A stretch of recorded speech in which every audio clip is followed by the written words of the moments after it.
mulai ibadah, mari kita siapkan hati kita dengan berdoa secara pribadi. Let's quiet our hearts in the presence of God.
Alkitab kita buka ke Mazmur 48 ayat yang 10 sampai 11. Let's open our Bible and open to Psalm 48, 10 to 11. Dan mari kita bangkit berdiri untuk membaca firman ini bersama-sama. 1, 2, 3. Kami mengingat ya Allah, kasih setiamu di dalam bait-Mu.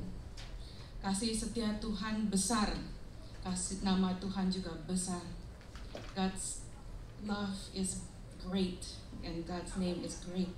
Mari kita dengan tetap berdiri kita nyanyikan pujian seberapa Tuhan kita besar. How great is our God. Let's honor His name and sing how great is our God.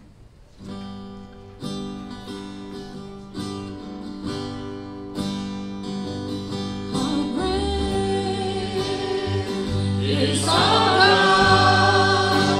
Sing with me, how great is our God. Oh, sing how great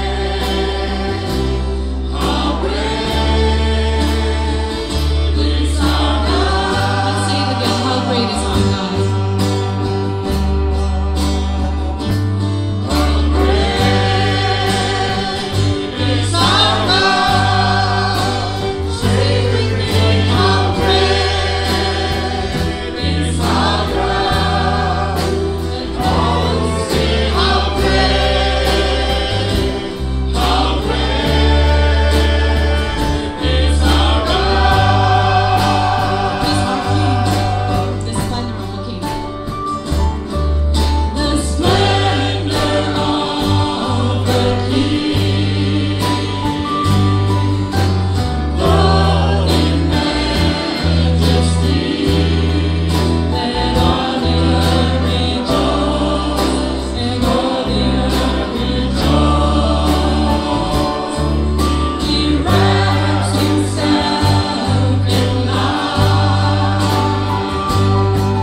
Bapa, kasih-Mu besar.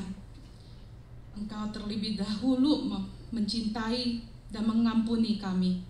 Father, your love is great. You love and forgive first. Seperti janji-Mu yang indah, Kau berkata, karena kasih-Mu kami adalah pemenang. Tidak ada kuasa apapun yang bisa memisahkan kasih-Mu dari kami. As you promise us, Lord, we are more than a conquerors. There's no death, nor life, height, nor depth, or any power will be able to separate us from the love of God that is in you, Lord.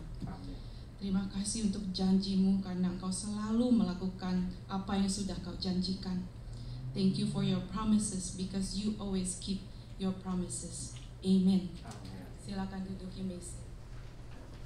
Mari kita buka, kita punya Alkitab lagi. Kita buka di Injil Efesus ayat yang kedua 10. Efesus 2 ke 10. Let's listen to the message of hope taken from Ephesians 2 verse 10. Karena kita ini buatan Allah, diciptakan dalam Kristus Yesus untuk melakukan pekerjaan baik yang dipersiapkan Allah sebelumnya. Ia mau supaya kita hidup di dalamnya.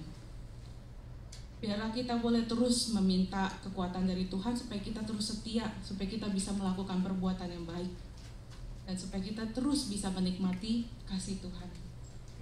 May we always desire and ask God for God's strength, so we can always choose to do good works, and so we can enjoy God's goodness in our life. Maka dari itu mari kita menyanyikan satu hal yang telah kuminta, dilanjut sampai masa tuamu.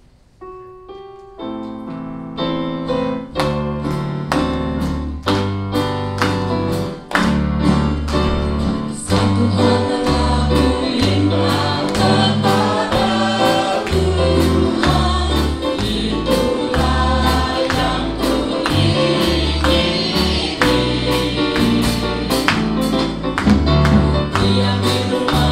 Tuhan seumur hidup.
kita buka Roma 5 ayat yang ke-8.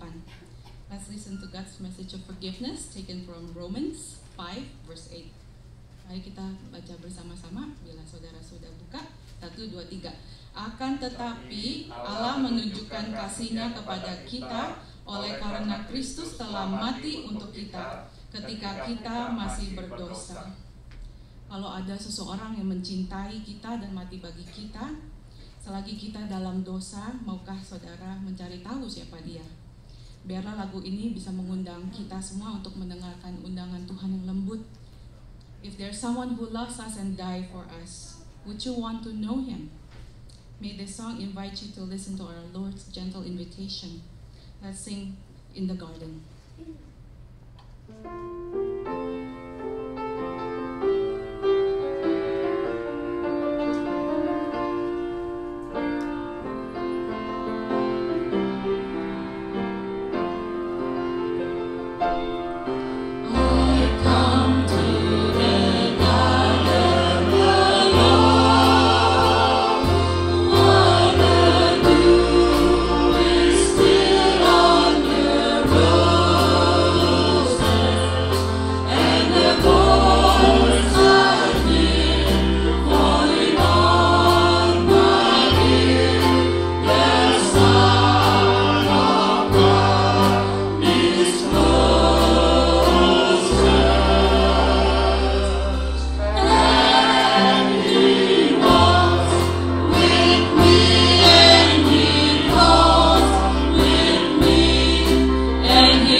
Saudara, kita akan berdoa pada hari ini buat Om Teck Ho secara khusus supaya Tuhan tetap memberikan kepadanya kekuatan. We want to pray for Om Teck Ho that God will give him strength. Kita juga mau berdoa buat Tante Margaret, kemarin dibawa ke rumah sakit lagi. Jadi ternyata UTI-nya belum sembuh. We also want to pray for Tante Margaret, the mother of Ronnie, because apparently her UTI is still not yet healed. Jadi marilah kita nyanyikan nama Yesus sebelum kita masuk dalam doa. Let us sing the song, the name of Jesus, before we pray.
Allah ya Bapa kami, selamat pagi dan terima kasih atas hari yang baru yang sudah Engkau anugerahkan kepada kami.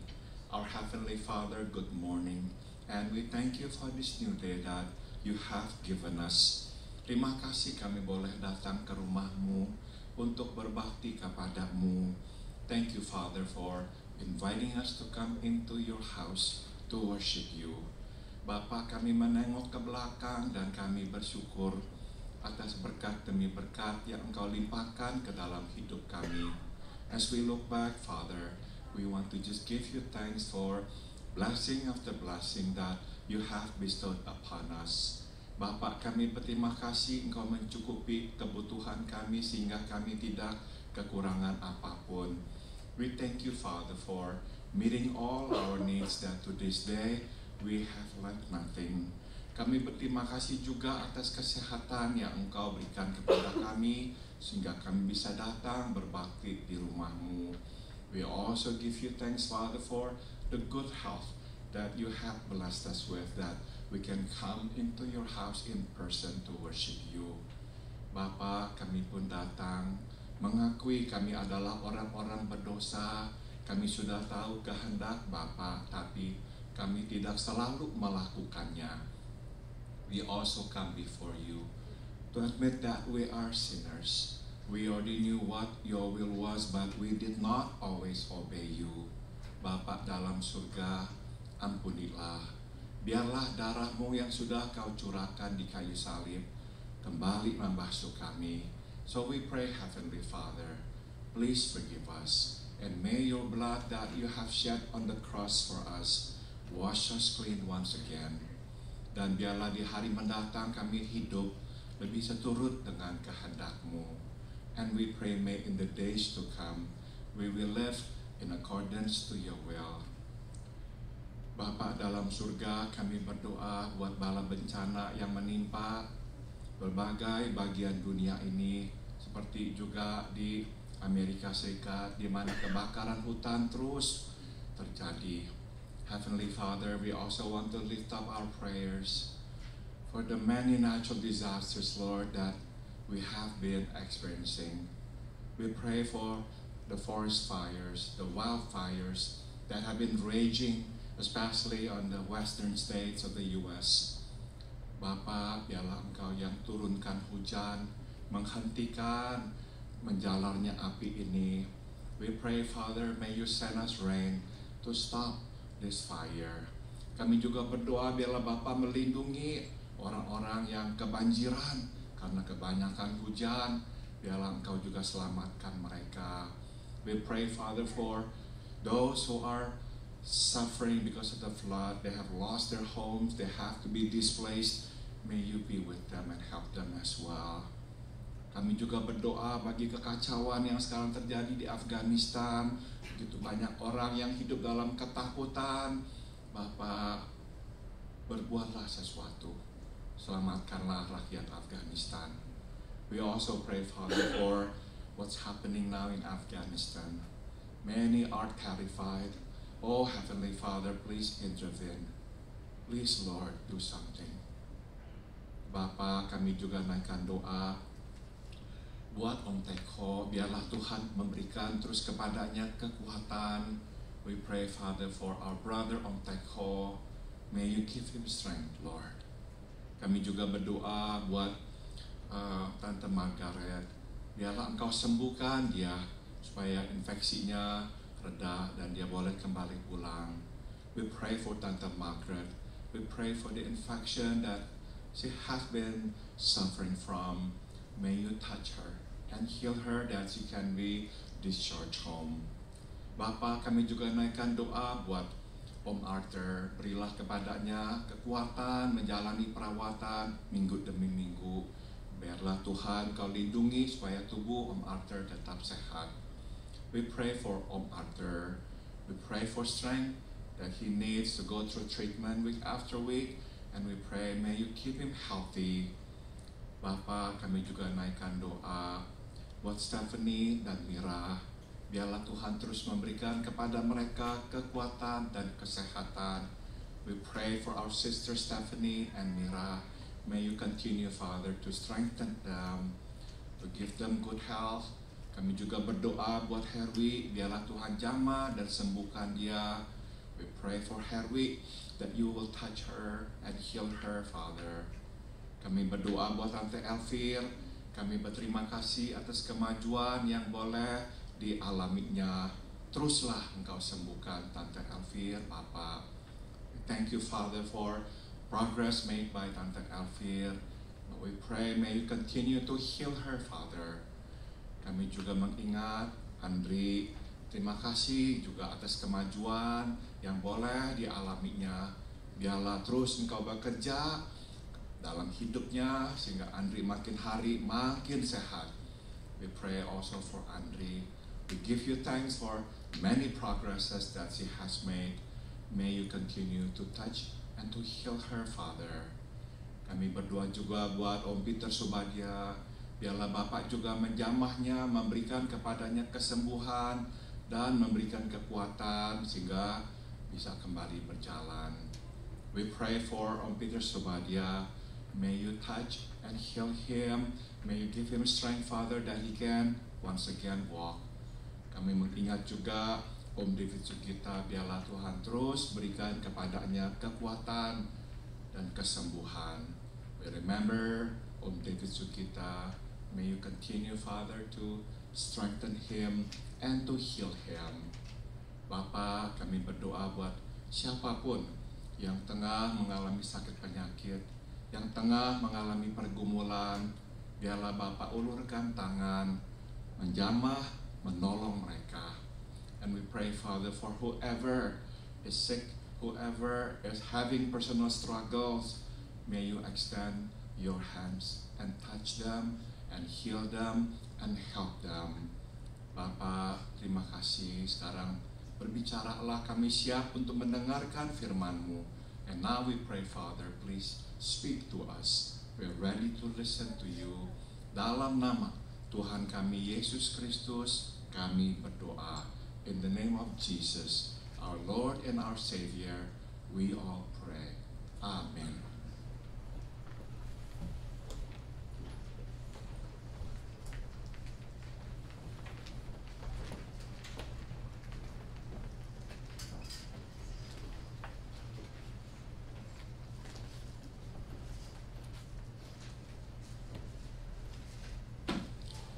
Saudara-saudara, marilah kita membuka firman Tuhan yang diambil dari Kisah Para Rasul 18. Will you please turn your Bible to the book of Acts, chapter 18.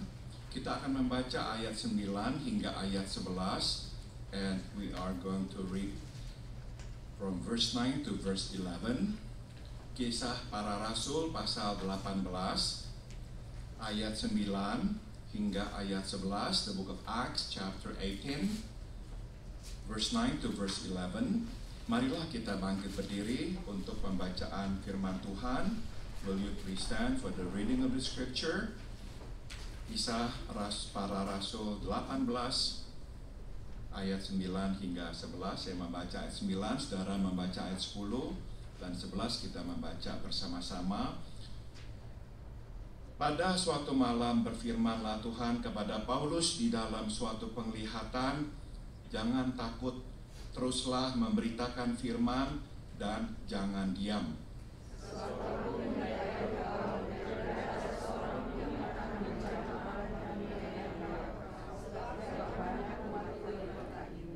Together, maka tinggallah Paulus di situ selama 1 tahun 6 bulan. Dan dia mengajarkan firman Allah di tengah-tengah mereka. Silakan duduk, you may be seated. Saudara, tema khotbah pada pagi hari ini adalah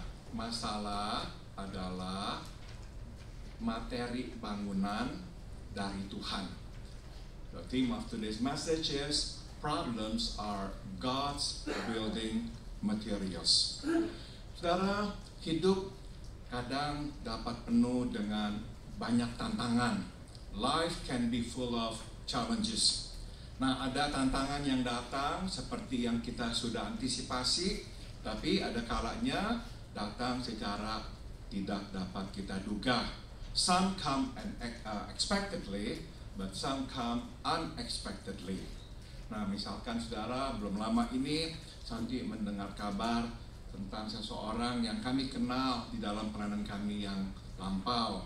Just recently Santi received a concerning news about someone that we knew in our prior ministry. Dia dan keluarganya melayani Tuhan sebagai misionaris. Nah, tiba-tiba dia mengalami gangguan kesehatan yang membuat dia tidak bisa lagi menggerakkan tubuhnya atau melakukan hal-hal yang begitu mendasar. She and her family were serving the Lord as missionaries when she began experiencing physical problems that severely limited her abilities even to perform basic tasks.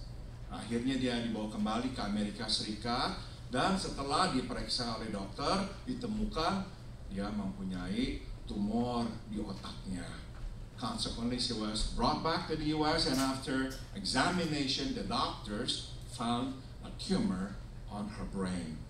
Dia baru saja menjalani bedah, dan kita hanya dapat berdoa dan berharap yang baiklah yang akan dialaminya. She has just had her surgery, and we can only pray and hope for the best. Saudara, yang biasanya kita harapkan dari Tuhan adalah Dia melindungi kita dari semua kesukaran yang berat ini, atau Dia akan membuang semua kesukaran yang berat ini dari hidup kita sesegera mungkin. What we usually wish for God to do is either He would shield us from these difficult challenges, or He would remove them from our lives as quickly as possible. Tapi kenyataannya adalah Tuhan tidak selalu melakukan keduanya. But the fact is, He does not always do either one of these wishes. Biasanya yang Tuhan lakukan adalah sebagaimana dapat kita lihat dalam kehidupan Paulus di sini, dia menunjukkan kepada kita bahwa Dia bersama dengan kita. What He normally does is, as we can see in the life of Paul here, He will show us that He is with us. Dia akan menenangkan kita, memberikan kepada kita jaminan bahwa Dia memperhatikan kita, Dia peduli dengan kita, dan bahwa Dia mengendalikan semua yang terjadi di dalam hidup kita. And He will assure us that He cares for us, and that He is in full control over what is happening in our lives.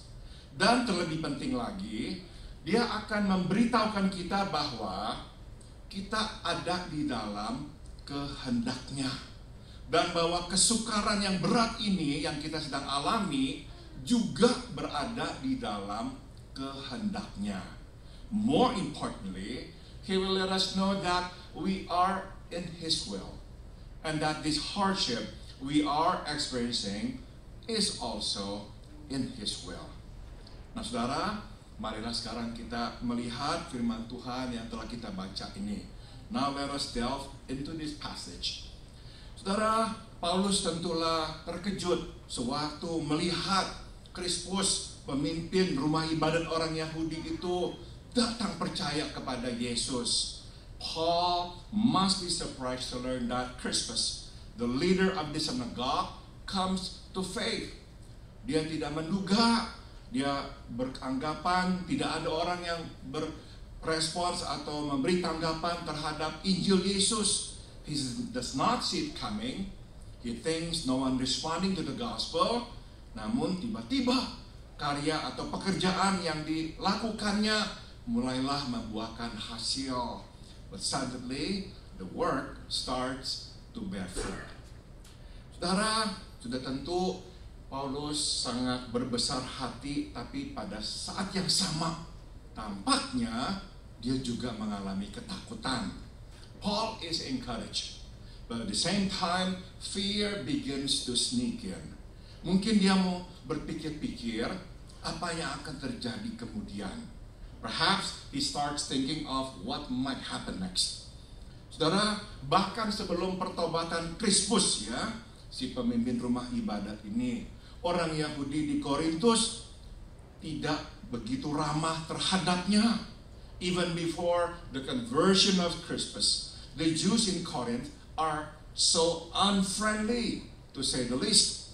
Nah, sekarang salah satu di antara mereka, apalagi pemimpin rumah ibadat mereka, menyeberang percaya kepada Yesus, membawa satu keluarganya juga ikut percaya. Now one of their own, their synagogue's leader, crosses over, bringing his entire family to faith in Jesus.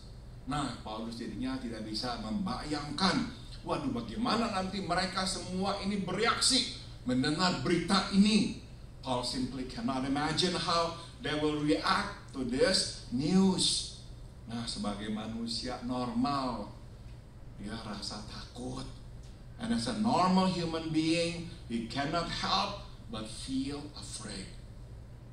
Mungkin lebih dari takut, dia benar-benar merasa terteror.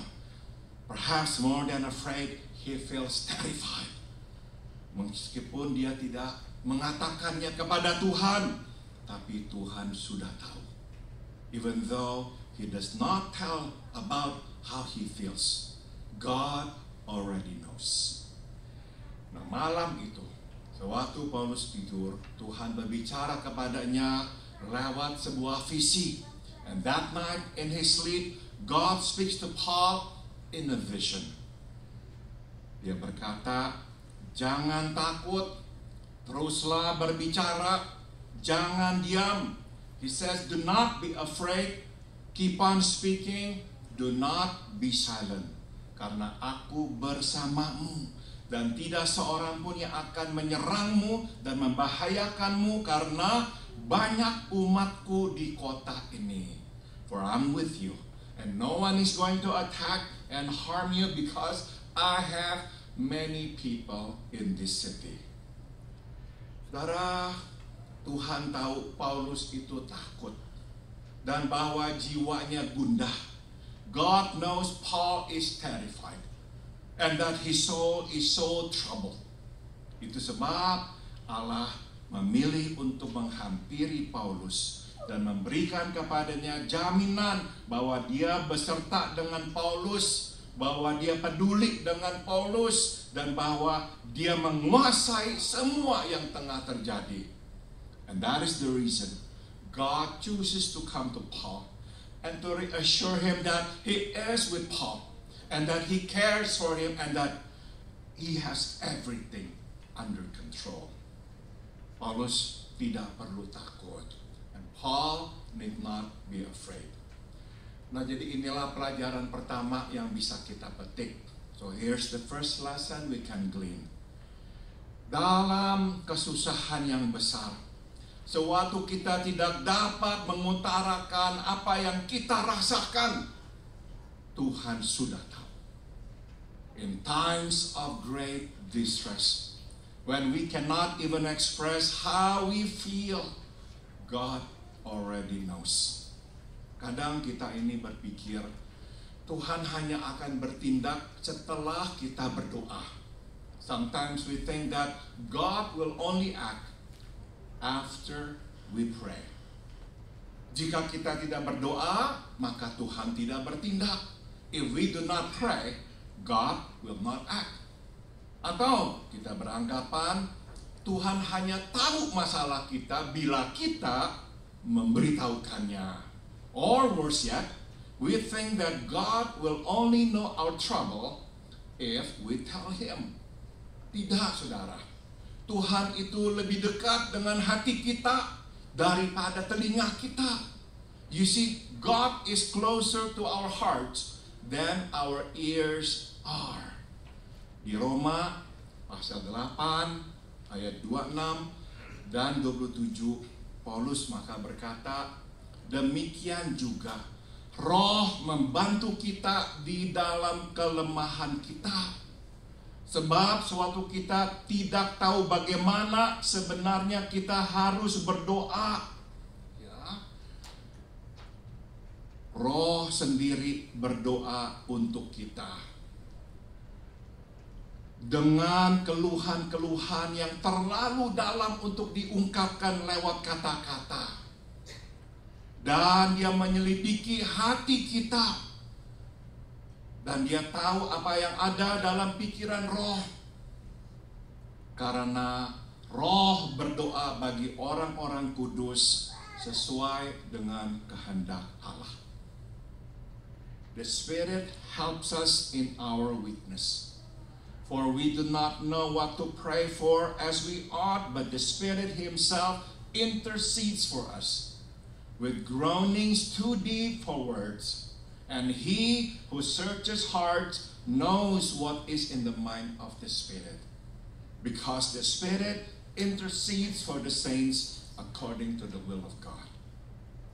Saudara, sewaktu kata-kata tidak lagi mampu untuk mengekspresikan apa yang kita rasakan, sewaktu emosi begitu membelenggu kita sehingga kita tidak dapat mengeluarkan kata-kata, when words are no longer adequate to express how we feel, when emotions are so grappling us that we cannot even manage to get the words out, sewaktu kita begitu bingung, kita tidak tahu apa yang mesti kita katakan lagi, when we are so confused that we do not know what to say anymore, itulah saatnya Roh Kudus yang ada di dalam diri kita akan berdoa untuk kita.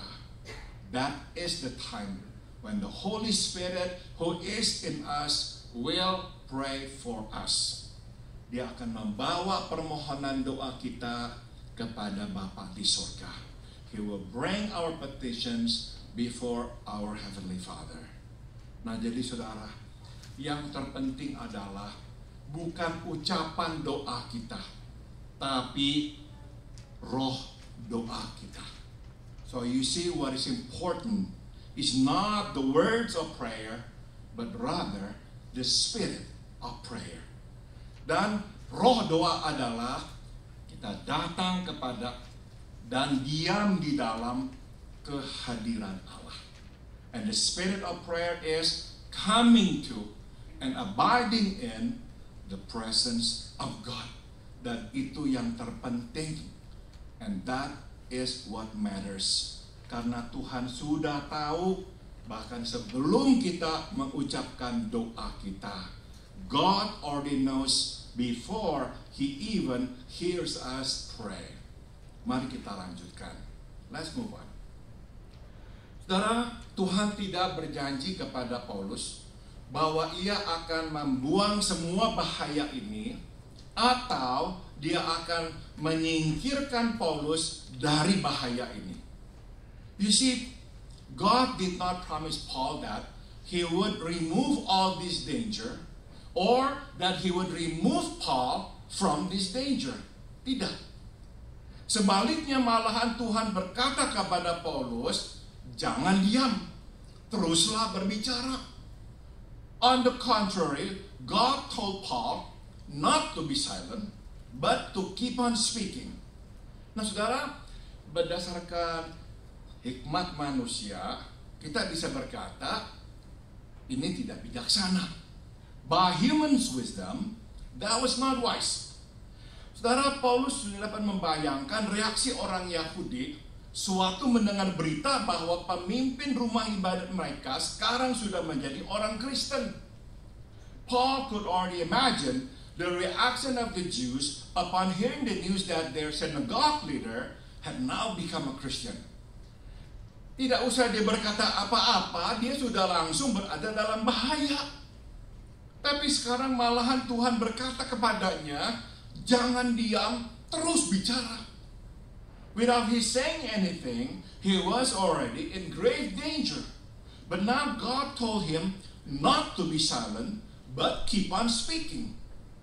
Kalau kita berada dalam posisi Paulus, mungkin kita bertanya kepada Tuhan, apa yang Engkau lakukan Tuhan?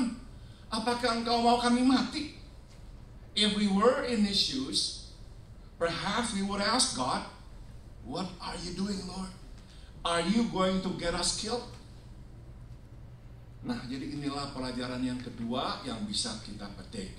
So let's pause and learn our second lesson, which is kuasa Tuhan yang besar hanya dapat diperlihatkan melalui kesukaran kita yang besar. God's great power can only be shown over our great difficulty. Dengan kata lain, makin tinggi tingkat kesukaran dan kemustahilan, makin besar manifestasi kuasa Allah.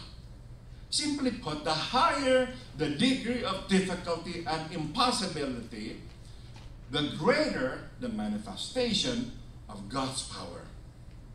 Saudara, kita tahu Allah ini maha kuasa. We all know God is all powerful. Tapi saudara, pada umumnya pengetahuan kita ini belum teruji. Karena kita belum melihat kuasa Tuhan yang besar itu melalui mata kita sendiri. However, our knowledge has generally not been tested because we have not seen God's power with our own eyes. Dan saudara, seringkali pengetahuan kita akan kekuatan, kekuasaan Tuhan itu bersifat teori atau teoritis. Karena kita belum mengalaminya.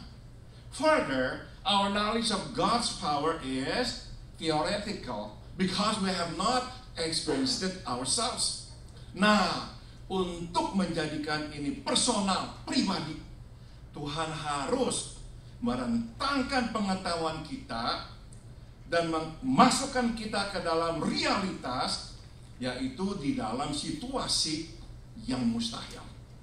So to make it personal, God will have to stretch our knowledge and turn it into reality by putting us in an impossible situation. Nah saudara, sewaktu kita dalam situasi seperti itulah, baru kita dapat melihat kuasa Tuhan yang sungguh besar itu. And when we are in that impossible situation, can we then see the mighty power of God? Saudara, kita ini sangat terbatas, tapi Tuhan itu tak terbatas. God is infinitely all-powerful while we are finitely limited. Saudara, seorang dokter kanker bisa mati karena penyakit kanker. An oncologist can die from cancer. Seorang dokter ahli paru-paru bisa mati karena pneumonia. A pulmonologist can die from pneumonia. Seorang dokter ahli jantung dapat mati terkena serangan jantung. A cardiologist can die from a heart attack. Dan seorang dokter internis dapat mati karena ginjalnya gagal. And an internist can die from a kidney failure. Saudara, kita ini sungguh-sungguh ingin agar Tuhan memperlihatkan kuasa-Nya setiap kali kita berdoa. How we wish that God would exercise His power every time we pray. Pada kenyataannya adalah kadang Ia memperlihatkan kuasa-Nya, tapi kadang tidak. The fact is there are times that He does, but there are times that He doesn't. Beberapa bulan yang lalu, seorang rekan saya di sekolah Alkitab didiagnosis menderita kanker paru-paru stadium 4 yang sudah menyebar bahkan ke tulang-tulangnya. Several months ago, a colleague of mine in the Bible school was diagnosed with stage 4 lung cancer, which has spread even to the bones. Tiap kali kami berbicara, dia batuk terus-menerus. Every time we talk, he coughed incessantly. Dan selama 24 jam dia harus dihubungkan dengan tangki oksigen. And for 24 hours he had to be connected to an oxygen tank. Setiap hari tubuhnya makin melemah. Each day he was getting weaker. Tiba-tiba saudara, sekitar 2 bulan yang lalu dia mulai menjalani kemo. Tapi lewat memakan tablet yang ternyata sangat efektif mengobati jenis kanker paru-parunya itu. A couple of months ago, he began taking this chemo tablet that was proven effective to treat this particular lung cancer. Perlahan-lahan dia makin kuat, dan sekarang dia sudah berhenti batuk. Slowly he gained strength and he stopped coughing. Dia sekarang dapat bernapas tanpa bantuan, dan makin hari dia makin sehat. Now he can breathe on his own, and each day he is getting healthier. Saudara, kita berharap Tuhan berbuat yang sama kepada semua orang yang kita doakan dan kita kasihi, ya kan? We all wish that God had done the same with those that we pray for and those that we love. Tapi ternyata tidak. Tapi saudara, dia tidak melakukannya bukan karena dia berhati jahat. But he did not, and he will not. But not for some evil reasons that we sometimes think. Saudara, Tuhan tidak selalu menunjukkan kuasanya karena kehendaknya dan rencananya lah yang menentukan atau mendikte kapan, bagaimana, dan kepada siapa dia akan menunjukkan kuasanya. He did not, and he will not, but not for some evil reasons that we sometimes think. He does not always show his power because it is his will and his plan that dictate when, how, and to whom he should manifest his power. Saudara, doa itu berkuasa, betul. Tapi doa itu tidak mendikte, menentukan tindakan Tuhan. You see, as powerful as prayer is, it does not dictate God's action. Kehendak Allah dan rencana Allah yang menentukan tindakan Allah. It is God's will and plan that dictate God's action. Nah, saudara, mari sekarang kita akhiri dengan memetik pelajaran yang ketiga. Now let's conclude by drawing our third lesson.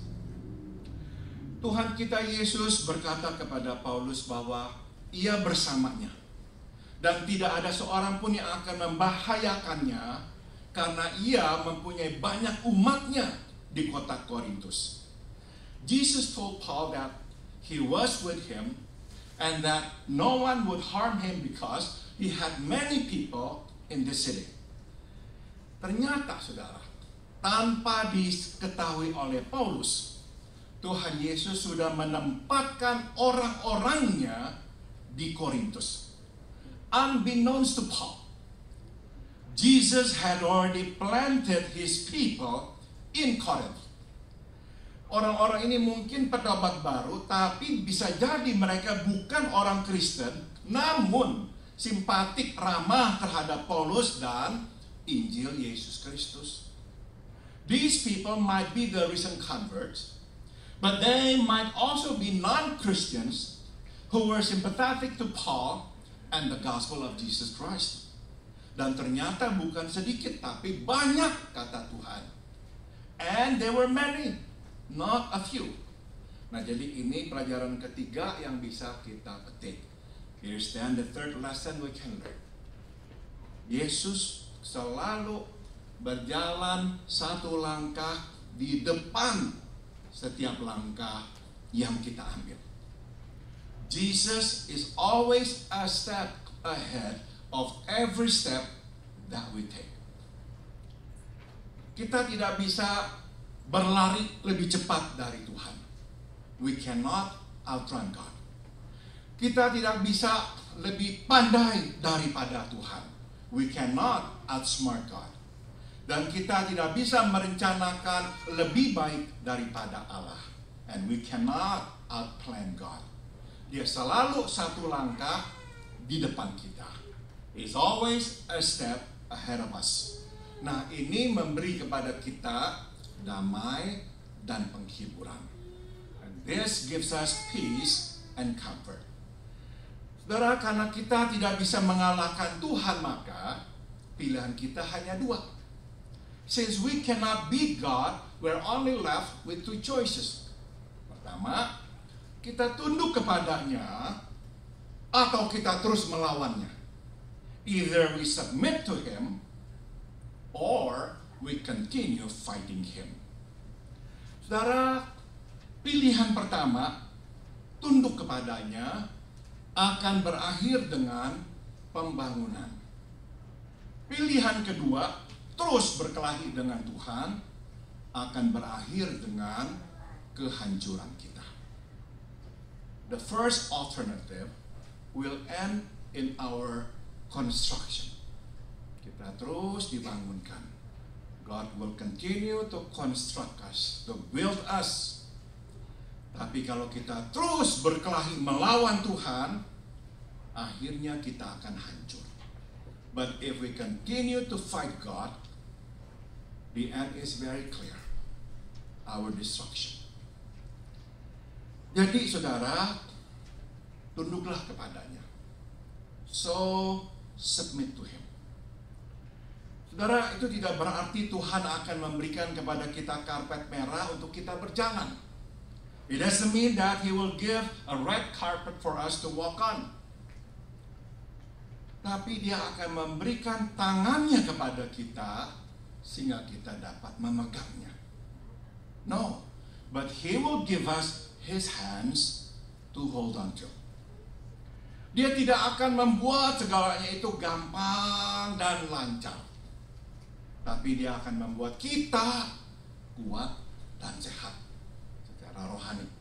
He won't make everything smooth and easy, but He will make us strong and healthy, of course spiritually.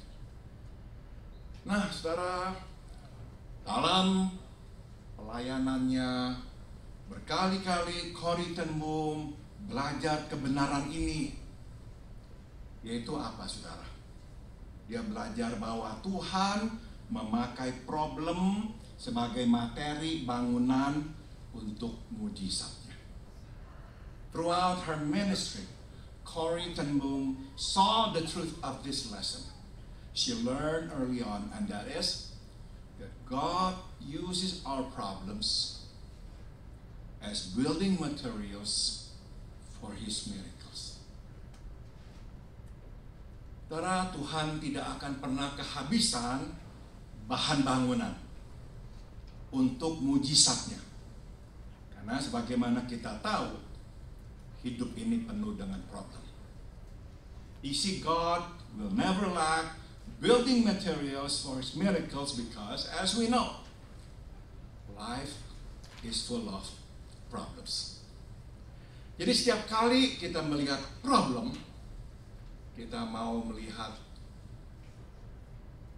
bahan bangunan yang Tuhan akan gunakan untuk mujizatnya. So every time we are faced with problems, think of God's building materials. Problems are God's building materials for God's miracles, for God's plan, for God's will. Mari kita berdoa. Let us pray. Bapa dalam surga, kami naikkan syukur kepadamu bahwa Engkau Allah yang maha kuasa, sehingga problem sebesar apapun akan Tuhan jadikan bahan bangunan.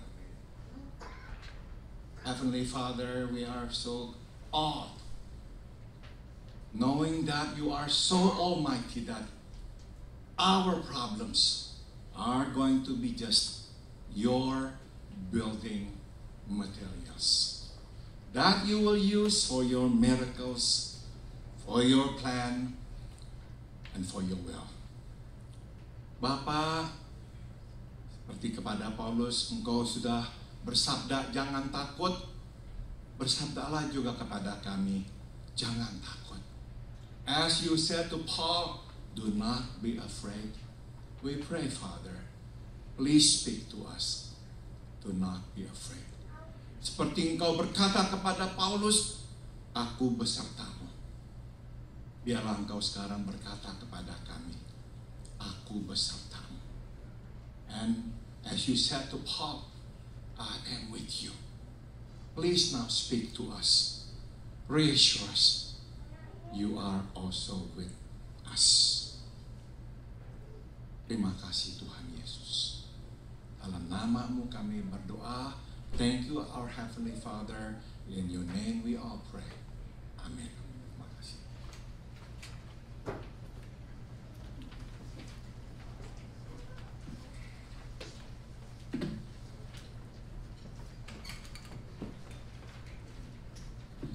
Mungkin Tuhan telah menempatkan seseorang di dekat kita yang butuh ekstra cinta. Maybe God has put someone in our life that need extra love. And maybe they're the building material. Mungkin mereka adalah material yang Tuhan sediakan untuk kita menjadi dewasa atau terbangun. Mari kita nyanyikan bersama-sama bahasa cinta. Let's sing bahasa cinta.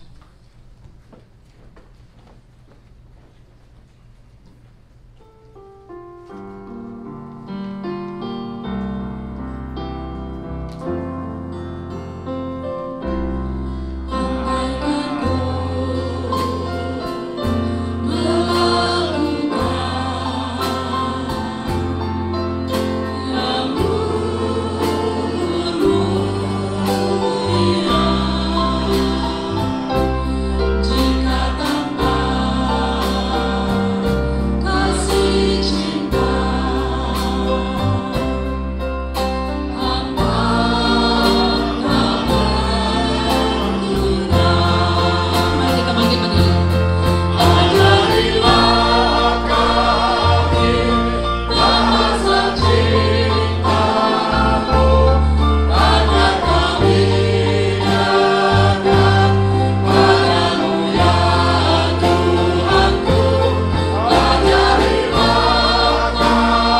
My Desire is to Sing for You oleh Bapak Markus. Judulnya Aku Ingin Bernyanyi Untukmu.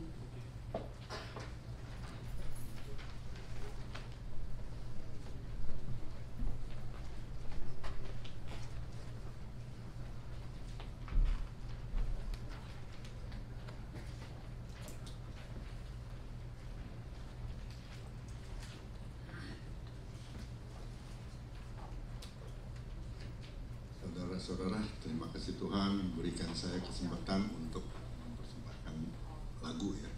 Cuma lagu saya hari ini yang akan saya nyanyikan dengan bahasa Mandarin, Yuan Wei Ni Ge Chang, artinya saya to sing for you.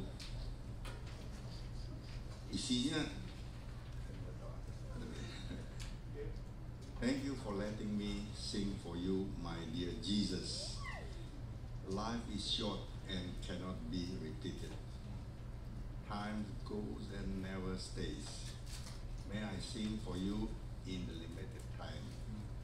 How can life be without storm? We can live His grace.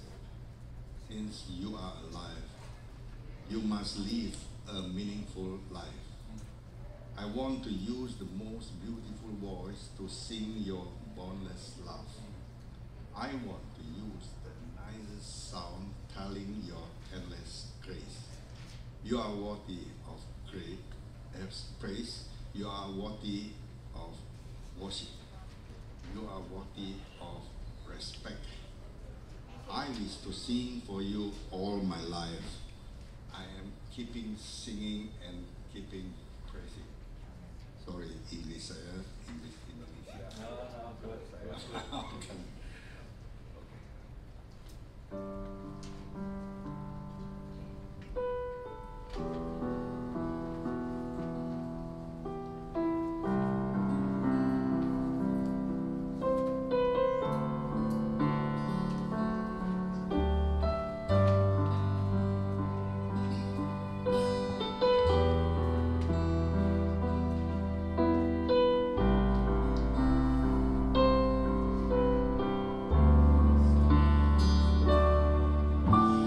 感谢你能让我为你歌唱，我亲爱耶稣。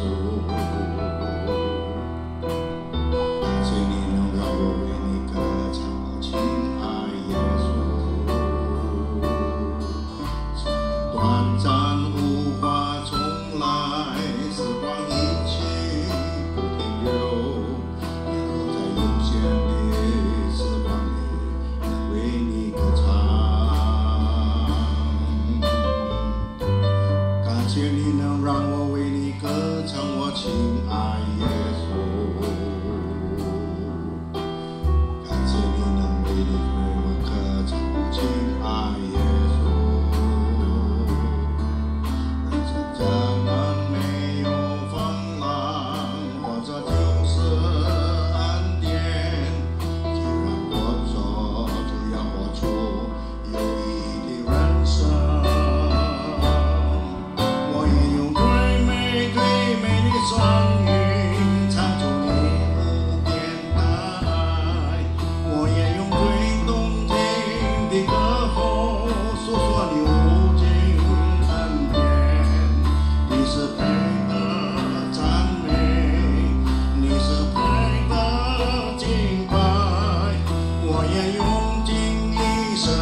kasih untuk pujian indahnya Pak Markus. Thank you for the beautiful song, beautiful lyrics. Life is short. We have to praise God while we can and while we live. Karena kita membawa persembahan syukur pada Yesus Tuhan kita, saya undang usher untuk maju ke depan. I want to invite the usher to come forward.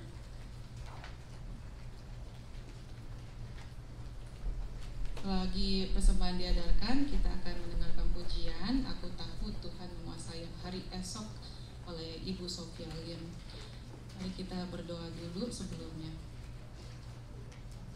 Bapa kami yang di dalam surga, terima kasih Tuhan yang telah memberkati kami hari demi hari. Tuhan yang memberikan terlebih dahulu. Lord, our Father in heaven, thank you for giving us every day of our life. And you're the first one to give us, Lord. Persembahan yang kami akan berikan ini sangat kecil dibandingkan berkat Tuhan. Our giving is very little compared to what you already gave. Terima kasih Tuhan untuk kesempatan ini. Kami tidak layak untuk memberikan, dan juga kami tahu Tuhan tidak membutuhkan pertolongan kami. Tapi terima kasih untuk kesempatan ini. Lord, thank you for this opportunity for us to give. We know that you don't need our help in giving monetary, but thank you for this opportunity, Lord. Dalam nama Tuhan Yesus kami berdoa, in Jesus' name. Amen. Kami undang Ibu Sophia Lim untuk maju ke depan.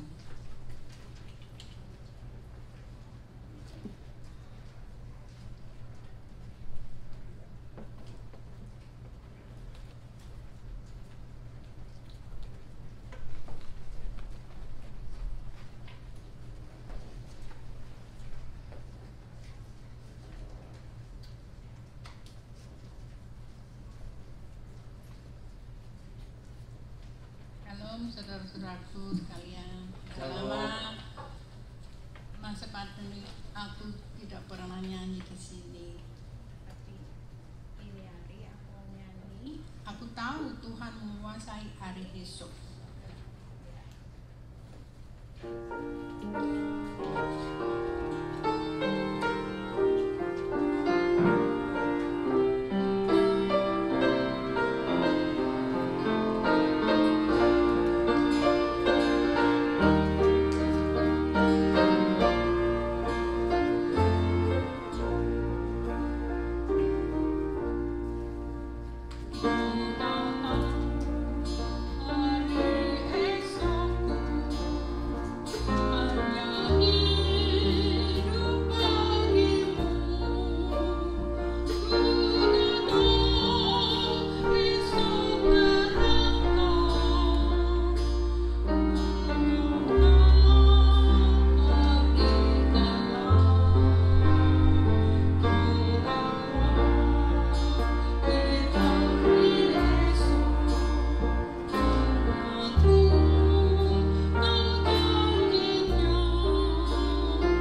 Bu Sofia Lim.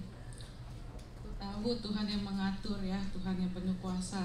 Kita bisa menghadapi hari esok karena kita punya Allah yang hidup. We can face tomorrow because we have a living God. I'm sorry. Mari kita nyanyikan Because He Lives.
Biarlah kasih karunia dari Tuhan kita Yesus Kristus, may the grace of our Lord Jesus Christ, biarlah kasih tak berkesudahan dari Allah Bapa, may the unceasing love of God the Father, dan biarlah persekutuan dan kekuatan dari Roh-Nya yang kudus beserta dengan kita sekalian. And may the fellowship and the power of His Holy Spirit be with us all.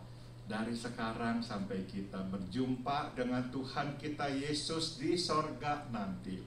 From now on until we see Him face to face in heavens above. Amin.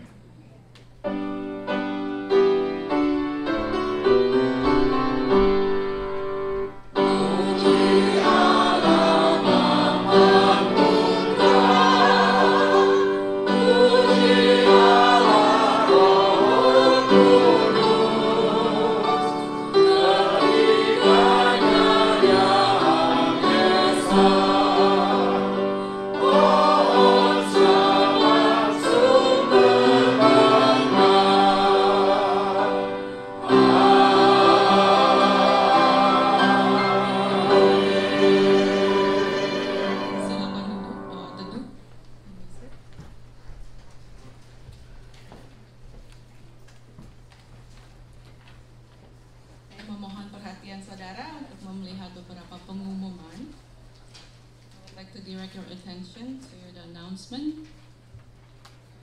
Pertama, persekutuan wanita akan diadakan hari Sabtu tanggal Agustus 21 10.30 sampai jam 12 di gereja. Semua wanita diundang untuk hadir. Yang kedua, hari ini akan diadakan latihan paduan suara. Yang ketiga, terima kasih untuk semua yang ambil bagian dalam pelayanan hari ini. Tuhan memberkati. Yang terakhir, kami ingin welcome untuk saudara yang baru pertama kali datang, bisa berdiri dan memperkenalkan diri. Ada di sebelah kiri, maybe? Sebelah kanan. Oh, selamat datang. Namanya siapa? Peter and Stephanie. Selamat datang. Please stay. We have a fellowship after this. Ada lunch ya. Selamat datang. Mari kita selamat ucap selamat ulang tahun untuk Steve Sayuti, Patsy Kamboduniko, Marcia Agustus, Olivia Pratama terakhir. Kehadiran minggu lalu dan persembahan minggu lalu ada di bulletin, dan juga pelayanan minggu depan sudah tercantum di bulletin. Mari kita berdoa. Bapa kami yang di alam surga, terima kasih Tuhan untuk persekutuan hari ini. Our Father in heaven, thank you Lord for our fellowship today. Terima kasih untuk firman-Mu Tuhan. Thank you for your word. Tuhan, biarlah kami pulang dan biarlah firman ini boleh tertanam dalam hati kami. Lord, may we go home and may we plant it deep inside our heart. Tuhan, habis ini kami ingin makan siang bersama-sama. Biarlah Tuhan boleh memberkati orang-orang yang sudah mempersiapkannya. We're going to have lunch together. Please bless those who already prepared the food. Tuhan, juga biarlah Tuhan boleh memberkati percakapan kami. Biarlah semua boleh memberikan kemuliaan bagi nama-Mu. Lord, please bless our words. May it encourage each other. Dalam nama Tuhan Yesus kami berdoa. Amin.